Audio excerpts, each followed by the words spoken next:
एक आदमी अपनी प्रेग्नेंट बीवी को ढूंढने के लिए उसके घर जा रहा है, लेकिन ये क्या, रास्ते में 2 लाशों का ढेर पड़ा हुआ है। गाड़ियों में इंसान तो है पर वो एक ही जगह पर रुकी पड़ी है। शहर जल रहे हैं। आखिर ये सब चल क्या रहा है? कहानी शुरू होती है एकदम शुरू से। हम एंजेलिना को देखते हैं जो मां बनने वाली है, इसीलिए वो अपने बॉयफ्रेंड यानी कि विल से कहती है वो जाकर उसके पेरेंट्स से बात ताकि वो उसे अच्छे से समझ सके, क्योंकि कुछ साल पहले उसके पेरेंट्स से उसकी थोड़ी झड़प हो गई है। अब शराब के नशे में तब से ही एंजेलिना के पेरेंट्स की नजरों में विल की इमेज कुछ खास ठीक नहीं है, लेकिन अब इन्हें शादी करनी है तो उसके लिए उसे बात तो करनी पड़ेगी। इसीलिए कुछ दिन के बाद गैप के बाद वो फैसला करते हैं कि वो उसके माँ बाप के पास जाएंगे और उनसे आराम से बात करेंगे। अब जब जाने का समय आया तो एंजेलिना उसे काफी समझाती है कि तुम्हें ऐसे बात करनी है, वैसे बात करनी है, और हाँ हो सके लास्ट इंसिडेंट के लिए माफी मांग लेना और शराब तो बिल्कुल पीकर मत जाना। इतना सब कुछ सुनने और समझने के बाद वो फ्लाइट में बैठ गया और कुछ समय के भीतर पहुंच गया एंजेलिना के डैड के पास, जो असल में एक रिटायर्ड आर्मी जनरल है। अब आप समझ सकते विल की हालातों को देखकर बेचारे वो किस तरह इन चीजों को संभालते होंगे। अब रात के खाने पर एंडरसन और वो दोनों आमने सामने बैठे होते हैं। उस दौरान विल बताता है कि एंजेलिना प्रेग्नेंट है और हम शादी करने वाले हैं, जो सुनकर वो खुश हुए। पर उसके बाद उन्होंने कहा कि मैंने सुना है कि तुम दोनों कोई घर लेने वाले हो अपना खुद का। तो वो बोला कि हाँ। तो एंडरसन का कहना है कि वो इसमें कुछ मदद करने की सोच रहा है, पर हाँ एक शर्त है उसकी, अगर आगे चलकर उन दोनों के भीतर कुछ भी अनबन हुई तो वो उस घर को अपना क्लेम नहीं करेगा। विल हंस पड़ा और कहा कि नहीं, मैं और वो हम दोनों ही सिर्फ इसमें कंट्रीब्यूट करने का सोच रहे हैं और उसके लिए हमने सेव करना भी शुरू कर दिया। यहाँ उन दोनों के बीच में वही होना शुरू हो गया जिस बात का थोड़ा अंदेशा पहले ही हो चुका था। दरअसल एंजेलिना के डैड थोड़े अकड़ू किस्म के हैं। जब विल ने उनसे कहा कि वो खुद करेंगे तो वो भड़क गए, क्योंकि उन्हें विल एक गैर जिम्मेदार आदमी लगता है। खासकर उस इंसिडेंट के बाद और भी ज्यादा इसी चक्कर में फिर बात बिगड़ गई और विल आधे खाने पर ही उठकर खड़ा हो गया। रूम में जाने पर विल एंजेलिना से वीडियो कॉल पर बात करता है। उस दौरान हमें पता चला कि अभी तक उसने उसके पेरेंट्स से शादी की बात नहीं की है। क्या ये सच है? क्योंकि हमने तो सुना था, हो सकता है कि वो झूठ कह रहा हो या फिर हमने गलत सुना हो। अचानक से उधर एंजेलिना की तरफ से थोड़ा नेटवर्क इश्यू होने लगता है और कुछ अजीब सी आवाजें आने लगती है, पर वो क्या था इतने पूछने से पहले फोन कट हो जाता है। हो सकता है कि कोई डोर पर आया हो। फिलहाल अब यहाँ बात नहीं बनी, इसीलिए विल अगले दिन सियाटल की फ्लाइट पकड़ने के लिए एयरपोर्ट पहुंच जाता है। वहां वो अपनी फ्लाइट का इंतजार कर रहा था कि तभी अचानक एक एक करके सारी फ्लाइट कैंसिल होने लगती है, जो देख विल घबरा गया। सोचने लगा कि आखिर ये कैसे मुमकिन हो सकता है। पहले तो वहां खड़े लोगों को लगा शायद हो सकता है कि ये कोई ग्लिच हो, लेकिन बाद में उन्होंने टीवी न्यूज चैनल में देखा कि सियाटल और अमेरिका के हर शहर में तेज भूकंप के झटके महसूस हो रहे हैं, जिससे कि काफी ज्यादा नुकसान हुआ है। इसमें कई लोगों की जान ही गई है। इतने में पूरे एयरपोर्ट की इलेक्ट्रिसिटी भी चली जाती है। ये देखने के बाद अब जितने भी लोग थे वहां पर मौजूद थे, उन सभी में पैनिक पैदा शुरू हो जाता। हर किसी को लगने लगता है कि अब शायद अंत करीब है, इसीलिए वो फौरन अपने को फोन करना शुरू करते हैं। विल भी एंजेलिना को कॉल लगाने की जी जान कोशिश करता है, पर कोई फायदा नहीं हो पा रहा था, क्योंकि सिर्फ वो ही नहीं था जिन लोगों को अपने सियाटल में रहते हैं उनमें से किसी का कोई रिस्पॉन्स नहीं आ रहा था। इसीलिए विल अब दोबारा से एंजेलिना के मॉम डैड के पास पहुंचता है, उन्हें सब कुछ बताता है। वो भी कहते हैं कि हमने भी उसे कई बार कॉल लगाने की कोशिश की है, लेकिन कोई फायदा नहीं हो रहा है। उस दौरान विल ने बताया कि मेरी उससे जब आखिरी बार बात हुई तो मैंने कुछ आवाजें सुनी उसकी तरफ से, जैसे कुछ फट रहा हो। ये सुनकर एंडरसन घबरा जाता है, क्योंकि उसने अपनी बेटी की फिक्र होने लगती है। अब इसीलिए वो सुझाव देता है कि हम ड्राइव करके सियाटल जा सकते हैं, लेकिन असल में ये जितना सुनने में आसान लग रहा था उतना था नहीं, क्योंकि सियाटल यहाँ से तकरीबन 3000 मील की दूरी पर है और अभी इस समय तो काफ़ी मुसीबत भी मिल सकती है। लेकिन एक पिता और पति के लिए, दोनों के लिए एंजेलिना बहुत कीमती है। उन्हें किसी भी तरह करके उसे सेफली यहाँ लेकर आना होगा, इसीलिए ये लोग उसी समय कार लेकर निकल गए। बस इनके दिमाग में यही था कि जितनी जल्दी हो सके सियाटल पहुंच जाए, ताकि सब कुछ बिगड़ने से पहले वो सही सलामत एंजेलिना को वापस ला सके। पर ये भूल रहे हैं कि यहीं से तो इस कहानी का आरंभ हुआ था, क्योंकि यहीं से इन्हें वो सारी चीज़ें देखने और समझने को मिली जिस चीज़ से अभी ये अनजान थे। एंडरसन फौरन उसे अपनी कार में बैठाता और निकल जाता है बॉर्डर की तरफ। इस बीच शहर के हालातों को देख कैसे सड़कों पर लोगों की भीड़ ने जमावड़ा कर लिया है। हर तरफ बस हॉर्न की आवाजें सुनाई दे रही है। जो कोई जहां है वहां से आगे निकलने की कोशिश कर रहा है, क्योंकि उन्हें ऐसा लगने लगा है कि अब यहाँ भी वही हालात होने वाले हैं जो अमेरिका के बाकी शहरों में हुए थे। ये दोनों ही पेट्रोल पंप पर पहुंचे ताकि रास्ते के लिए ज्यादा से ज्यादा डीजल को स्टोर कर सके। उसी दौरान वहां खड़े कुछ लोगों से विल की भिड़ंत हो जाती है, क्योंकि उसने उनके साथ आए लड़कों को कुछ उल्टा सीधा बोल दिया था। हालांकि पहले वो लड़की आई थी विल के पास, अब उन्हें यह बात कौन समझाए। वो सभी विल के साथ हाथापाई करने लगते हैं। तभी एंडरसन आकर उनके सामने ढौस जमाता है, जिससे वो सभी डर के मारे भाग जाते हैं। आर्मी वाले की बात ही अलग होती है। ये दोनों ही बॉर्डर के पास पहुंच गए, लेकिन किसी भी गाड़ी को जाने नहीं दिया जा रहा है, क्योंकि आगे उनके हिसाब से सड़कें टूट चुकी है और ये भी हो सकता है कि कुछ अनहोनी हो जाए। पर एंडरसन ऑफिसर को समझाता है कि उसने इस देश के लिए अपनी जिंदगी के 24 साल दिए और अभी उसे अपनी बेटी को बचाने के लिए जाना है। बस उसे एक फेवर मांग रहा है, वो उसे जाने दे। बड़ी देर बाद वो ऑफिसर मान जाता है क्योंकि उनके अंदर आर्मी वालों के लिए रिस्पेक्ट होती है। पर वो उसे जाते समय एक चीज कहता है, किसी भी अनजान पर भरोसा मत करना क्योंकि सरकार ने इमरजेंसी लगा दी है। दोनों इस बात को ध्यान में रखकर आगे बढ़ते हैं, लेकिन अब अंधेरा होने को आ गया है, इसीलिए उन्होंने स्पीड को कम कर ली। पर तभी पीछे इनकी पुलिस की कार लग गई और इन्हें मजबूरन कार को रोकना पड़ा। वो कोई शेरिफ नहीं था बल्कि एक चोर था जिसने पुलिस की कार को चुरा लिया। अब इनके पीछे पड़ा है ताकि कार को भी खुद का बना ले और जो जो इनके पास है सब लूट ले। विल उसे समझाने की कोशिश करता है, ऐसे समय में किसी को कहाँ कुछ समझ में आएगा, उसे तो बस जितना ज्यादा समय लूटना है क्योंकि अब उसे भी नहीं पता कि चीजें बस से बदतर होने वाली है। दरअसल अभी तो सिर्फ भूकंप ही आया है, लेकिन अभी तो कुछ और भी आने वाला है जिसका अंदाजा इन सभी को दूर दूर तक नहीं है। विल उससे बात कर रहा होता है कि तभी एंडरसन कार को रिवर्स करके उसे टक्कर मार देता है जिससे वो गिर पड़ा। इतने में फौरन कार में आकर वो बैठ गया और एंडरसन कार को फुल स्पीड में भगाना शुरू करता है। दोनों की तरफ लगातार गोलियां चल रही थी पर विल को तो रिलोड करना ही नहीं आता, तो एंडरसन ने उसकी मदद की और उसे बताया कि ऐसा करो। उसके बाद उसने कई गोलियां उसके विंडशील्ड पर मारी जिससे स्पीड कम हुई, परंतु ज्यादा स्पीड के कारण इनके साथ एक बुरी चीज हो गई।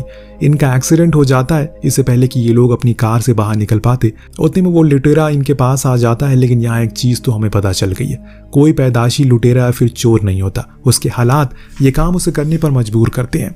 इस शख्स के साथ भी ऐसा ही कुछ हुआ था क्योंकि शक्ल से बिल्कुल लुटेरा नहीं लग रहा था। खैर ये तो हमें बाद में पता लगेगा कि ये कौन है, पर फिलहाल अभी वो बंदूक की नोक पर इन दोनों को बाहर आने को कहता है और इस बात से एंडरसन को इतना ज्यादा गुस्सा आता है कि वो बाहर आकर उसे खूब पीटता है, इतना कि वो बेहोश तक हो जाता है। इनकी कार जो थी वो टक्कर की वजह से खराब हो गई है। वो उसी कार से उसे टो करते हुए आगे बढ़ते हैं। उजाला हुआ तो इनके सामने एक गैराज दिखा जो शायद एक लड़की चला रही थी। अंदर जाकर विल ने कहा कि उन्हें अपनी कार ठीक करवानी है।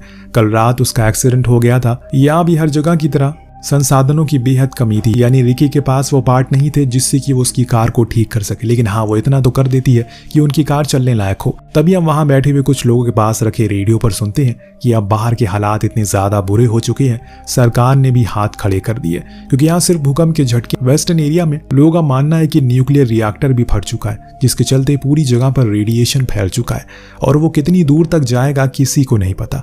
गवर्नमेंट ऑफिशियल का कहना है कि अभी तकरीबन 2 मिलियन लोगों की मौत हुई है और ये आंकड़ा कितना बढ़ेगा, कहां जाकर रुकेगा, उन्हें नहीं पता। ये सारी जानकारी सुनने के बाद वहां बैठे जितनी भी लोग थे कोई डरा हुआ था, पर दूर खड़े 2 लोग ज्यादा डरे थे क्योंकि उन्हें पता है कि जिस रास्ते पर वो जा रहे हैं वहां ऐसी चीजों का सामना उन्हें करना पड़ सकता। इस बीच हम देख पाते हैं एंडरसन की पसली टूट चुकी है जिसके चलते वो सही से खड़ा नहीं हो पा रहा है। उस हादसे के दौरान उसके साथ ये कांड हुआ था पर वो ये बात किसी को बताता नहीं। उधर रिकी उनकी कार को ठीक कर देती है, पर अब ये दोनों से कहते हैं कि अगर तुम हमारे साथ चलोगे तो हमारे लिए बेहतर होगा क्योंकि रास्ता बहुत ज्यादा खराब है और ऐसे में अगर हमारी कार दोबारा खराब हो गई तो हमारे पास तुम होगी जो इसे ठीक कर दोगी। रिकी तुरंत मना कर देती है, भला वो 2 अनजान लोगों के साथ क्यों जाएगी। ऊपर से वो लोग जिस कार में कल आए थे उस पर गोलियों के निशान थे, हो सकता है कि वो गलत लोग हो, इसीलिए वो इनकार कर देती है। तो एंडरसन उसे बताता है, तुम मेरी बेटी की तरह हो, मैं अपनी बेटी को ढूंढने के लिए जा रहा हूँ। मैं कोई बेकार आदमी नहीं हूँ बल्कि मैं एक रिटायर आर्मी जनरल हूँ। तुम यहाँ अकेले सेफ नहीं हो, अगर हमारे साथ रहोगी तो हम खुद को बचाने से पहले तुम्हें बचाएंगे, ये मेरा वादा है। रिकी थोड़ी देर रुकी और फिर हाँ कह दिया क्योंकि उसे इन दोनों के बर्ताव से अंदाजा हो गया कि ये अच्छे घर के लोग हैं। जाने से पहले इन्होंने कुछ खाने पीने के सामान को अपने साथ रख लिया, कुछ पेट्रोल के टैंक, ताकि बीच में उन्हें अब कहीं ना रुकना पड़े। रिकी ने इन्हें सुझाव दिया, हमें पीछे टेल लाइट पर ब्लैक टेप लगा देना चाहिए ताकि रात के समय पर जब हम लाइट को ऑन करें कोई भी हमें पीछे से फॉलो ना कर पाए। उन्हें ये बात सही लगी इसीलिए वो टेप को लगा देते हैं, फिर निकल पड़ते हैं अपनी इस खतरनाक सफर के लिए।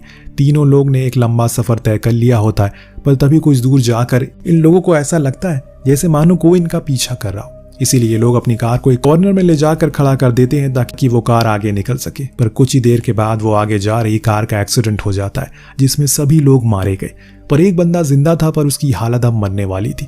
ये तीनों उनके पास गए, तभी वहां पर एक और कार आ गई। ये फौरन अपनी कार को स्टार्ट करते हैं और निकल पड़ते हैं क्योंकि वो लुटेरे थे और इन लोगों के साथ एक लड़की भी है, इसी के साथ इन्हें सावधानी बरतनी होगी। लेकिन रिकी इस बात से नाराज थी, वो उसकी जान बचा सकते थे पर उन्होंने ऐसा नहीं किया। तो एंडरसन उसे बताता है कि वो लोग लुटेरे थे, हम उसकी जान बचा भी लेते तो कुछ ही मिनट तक जिंदा रहते हैं क्योंकि उसका खून बहुत बह चुका है। रिकी शांत हो गई, पर कुछ देर बाद उसने विल को अपना कैंपस दिखाया जो अब काम नहीं कर रहा था। यह बात उन्हें बेहद अजीब लगती है क्योंकि भला कैंपस काम करना कैसे बंद कर सकता है। क्या सच में इतनी बुरे हालात हो गए हैं? ये लोग एक जगह पर रुक कर कार में फ्यूल डालने लगते हैं। उस दौरान विल ने देखा कि आसमान कुछ अजीब तरह का हरकत कर रहा है। पूरे घने और काले बादल में एक जगह पर रोशनी हो रही है, जैसे मानो वहां दिन हो रहा हो। तभी अचानक इनसे थोड़ी दूरी पर बिजली आकर गिरी, जो देखिए फौरन कार में बैठे और वहां से आगे निकल गए। लेकिन धीरे धीरे करके मौसम खराब होने लगा है। ऊपर से तो इनके रास्ते में बिजलियां तक गिरने लगी है। इसीलिए विल कार को एक ब्रिज के नीचे रोक दे, वरना ऐसे में उनके ऊपर बिजली गिर सकती है। ऐसे मौसम उसे पहले कभी नहीं देखा। कुछ तो बहुत ज्यादा अजीब हो रहा है, जो इन तीनों की समझ से परे है। धीरे धीरे करके समय बीत रहा है और इसी दरमियान वहां के हालातों को ये बहुत ही नजदीक से देख रहे हैं। इन लोगों को अब घर से निकले हुए 2 दिन से ज्यादा का समय हो चुका है। जो कुछ भी सामान वगैरह था सब कुछ खत्म होने को आ गया है। इसीलिए विल अब बीच रास्ते में पड़ने वाले अपने एक दोस्त के घर रुकता है, पर वो देखता है कि अब वहां टाउन के लोगों ने हथियार उठा लिए हैं, क्योंकि सरकार अब उन्हें किसी भी तरह की कोई प्रोटेक्शन नहीं दे रही है। इसीलिए उन्होंने ऐसा कदम उठाया है। जब ये लोग एडम की पत्नी से मिले तो उसने बताया कि एडम भी 3 दिन से घर नहीं लौटा है। काम के सिलसिले में वो बाहर गया था, लेकिन फिर उसका कोई अता पता नहीं था। उसकी पत्नी बहुत रोती है तो विल उसे समझाता है उसकी भी पत्नी का कुछ पता नहीं है, लेकिन उसके पास एक उम्मीद है कि वो मिल जाएगी, तो उसे भी उम्मीद रखनी चाहिए। वो लोग उसके घर से कुछ पानी वगैरह लेते हैं और फिर निकल जाते हैं, लेकिन अभी पेट्रोल की कमी थी, जो बीच रास्ते में वो पूरी हो जाती है, क्योंकि कुछ मील के बाद इनके सामने एक वाटर पार्क आता है, जिसके बाहर काफी गाड़ियां खड़ी थी, जिनमें से ये लोग पेट्रोल निकालना शुरू करते हैं। लेकिन जब उसे उठाने की बारी आई तो एंडरसन उसे उठा नहीं पा रहा था। हमें तो पता है कि उसकी पसलियां टूट चुकी है, लेकिन बाकियों को इस बारे में नहीं पता। लेकिन आज उन्हें भी पता चल गया कि उसकी पसलियों में तकलीफ है, पर कोई कुछ कहता नहीं, क्योंकि अभी उन्हें ये अच्छे से मालूम है पीछे हटने का कोई मतलब नहीं बनता। चलते चलते एक और रात आ गई। अब रास्ते की हर एक मोड़ पर ढेरों लोग अपने घरों को छोड़कर जंगल की ओर जा रहे हैं, क्योंकि अब उनके पास ना ही खाने को कुछ है, ना ही पीने को है। इसीलिए अगर जिंदा रहना है तो उन्हें खुद को उन्हें खाने पानी की जरूरत है, और वो अभी जंगल में ही मिलेगा। इतने में इनके सामने एक औरत आ गई जो मदद की गुहार लगा रही थी। एंडरसन बाहर आया, उसे पीने को पानी दिया, लेकिन ये तो एक चाल थी। वहां उस औरत के साथी पहले से बंदूक लेकर तैनात थे, जिन्होंने समय देखते ही इन पर बंदूक तान दी और इनके जितने भी सामान थे सब लूट कर फरार हो गए। पर एंडरसन इतनी आसानी से जाने नहीं देगा उन्हें, इसीलिए वो उसके पीछे पड़ गया और खूब फायरिंग की उनकी कार पर, जिससे कि वो पलट जाती है। लेकिन आग लगने से पहले वो फौरन उनकी कार से अपने पेट्रोल कैन को बाहर निकाल लेता है, जिसके बाद एक तेज धमाका होता है और वो सभी मारे जाते हैं। रिकी के दिमाग पर इन सब चीजों का बहुत गहरा असर पड़ रहा था, इसीलिए वो फैसला करती है कि अब वो इन लोगों के साथ आगे नहीं जाएगी, क्योंकि इनकी वजह से उसकी भी जान खतरे में आ गई है। हालांकि विल उसे समझाने की कोशिश करता है कि वो हमें मारने की कोशिश कर रहे थे तो हमें बस अपना बचाव किया है, परंतु रिकी ने अब मन बना लिया है कि वो इनकी नहीं सुनने वाली, इसीलिए वो बिना बताए कहीं चली जाती है। हालांकि विल उसे ढूंढता है, लेकिन उसका कुछ अता पता नहीं था। इधर एंडरसन के हालात अब बेकार होते जा रहे हैं, क्योंकि पसलियां टूटने के कारण उसे इंटरनल ब्लीडिंग होने लगी है, और जो पसली टूटी है वो उसके लंग्स में भी जा घुसी है, जिसके कारण उसे सांस लेने में दिक्कत हो रही है। तब विल उसकी मदद करता है और उसके सीने में एक छेद करके उसे सांस लेने में मदद करता है। इसके बाद दोनों में काफी अच्छी बातचीत होती है। आज पहली बार एंडरसन उसे अच्छे से बात करता है, कहता है कि तुम एक अच्छे इंसान हो, मेरी गलती थी, मैंने तुम्हें हमेशा गलत समझा, पर तुम मेरी बेटी के लिए बहुत अच्छी हो और तुम एक अच्छे पिता भी बनोगे। यह हमें पता चलता है कि विल ने पहले ही बता दिया था कि वो बाप बनने वाला है। अब विल एंडरसन से वो शराब वाली बात के लिए माफी मांगता है और वो माफी कर देता है। समय के साथ अब इनका सफर और ज्यादा लंबा होता जा रहा है, क्योंकि अब एंडरसन की हालत ठीक नहीं थी। उसकी ब्लीडिंग काफी ज्यादा बढ़ चुकी है और इतने में इन लोगों पर कुछ हमला हो जाता है, जिनसे लड़ने के चक्कर में उसे और दर्द बढ़ गया। उसे समझ आ गया कि अब वो नहीं बचेगा, इसीलिए अपने आखिरी समय पर वो विल से एक वादा करने को कहता है कि वो उसकी बेटी को हमेशा उसका ध्यान रखेगा। वो वादा करता है, उसी समय एंडरसन अपना दम तोड़ देता है। ये सफर दोनों के लिए बहुत ही भावुक था, क्योंकि इन 4 या 5 दिनों में उन्होंने एक दूसरे को जाना था, जो पिछले 6 साल में वो जान नहीं पाए। अब आगे जाने के बाद कार खराब हो जाती है, इसीलिए विल उसे आग लगा देता है ताकि एंडरसन की आत्मा को शांति मिल सके। अब वो पैदल आगे बढ़ता है। हालांकि कुछ दूरी पर उसे एक परिवार मिल जाता है जो किसी सेफ जगह के लिए जा रहा था। उन्होंने विल को बैठा लिया और पूछा कि उसे क्या लगता है ये सब कैसे शुरू हुआ होगा। उसने बताया कि ये सब कुछ लॉस एंजलिस से शुरू हुआ था, वहीं से चीजें धीरे धीरे करके बढ़ना शुरू हुई, फिर इतनी बढ़ गई कि उसे रोकना मुश्किल हो गया। ये लोग विल के डैड के घर पहुंच जाते हैं, जहां पर जरूरत का सारा सामान था, जो देख विल ने उस परिवार से कहा कि वो लोग यहाँ पे सेफ है और उन्हें खाने की भी कमी नहीं है, पर उसके बदले में उन्हें अपनी कार उसे देनी होगी, क्योंकि वो अपनी गर्लफ्रेंड को ढूंढने के लिए निकला है। वो मान गया और उसे अपनी कार दे दी। अब जब विल सियाटल पहुंचा तो वहां के हालातों को देखकर उसके होश उड़ गए, क्योंकि सब कुछ तबाह हो चुका था। हवा में रेडिएशन फैल चुका था, ऐसा लग रहा है मानो न्यूक्लियर बम यहाँ फटा हो। हर तरफ बस धुआं ही धुआं था। इन चीज़ों के बीच वो फाइनली अपने घर पहुंचा, पर वो भी गिरने की हालात में थे। लेकिन वहाँ उसे एक मैसेज मिला जो एंजेलिना ने लिखा था, क्योंकि उसे पता था कि वो उसे ढूंढने के लिए यहाँ ज़रूर आएगा। उसने अपनी लोकेशन लिखी थी जहाँ वो जाने वाली है, इसीलिए अब विल भी उसी रास्ते पर चल पड़ा। वो रास्ता जंगल की ओर जाता है जहाँ पर फाइनली उसे एंजेलिना मिल जाती है। दोनों एक दूसरे से मिलकर बहुत खुश होते हैं। एंजेलिना बताती है कि हेनरी के साथ वो आई थी यहाँ पर, जो उसका पड़ोसी था। विल उसका शुक्रिया कहता है कि उसने उसकी पत्नी की जान बचाई। हम हेनरी के अंदर किसी चीज का गुस्सा देखते हैं। शायद वो ये नहीं चाहता था जो अभी हुआ है, यानी कि वो ये नहीं चाहता कि विल यहाँ तक आए, क्योंकि एंजेलिना उसे पसंद थी, इसीलिए उसने एक चाल चली। अगले दिन वो विल को लेकर जंगल में गया ताकि उसे मार सके, लेकिन उससे पहले उसे विल मार देता है, उसे शूट करके, क्योंकि वो उसी रात में समझ गया था कि उसके मन में क्या चल रहा है। इतने में वहां पर तेज भूकंप आने लगते हैं, जिसके चलते वो जगह किसी रेत के तूफान की तरह बन जाती है।